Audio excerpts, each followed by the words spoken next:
السلام عليكم أصدقائي.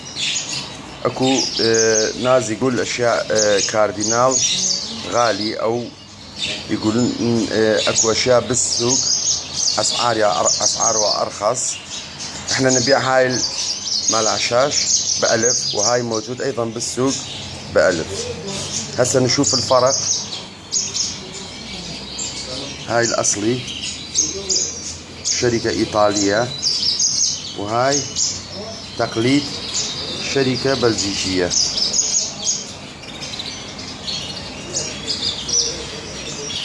هاي الأصلي وهاي عادي. نلاحظ الفرق موجود هنا، ما أعرف إذا يظهر بالفيديو. موجود مجال للدخول الهواء وخروج، وهنا لا يوجد أي مجال.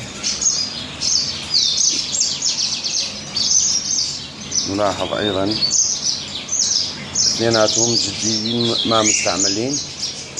وهاي هو الفرق بين الأصلي والعادي. وشكرا.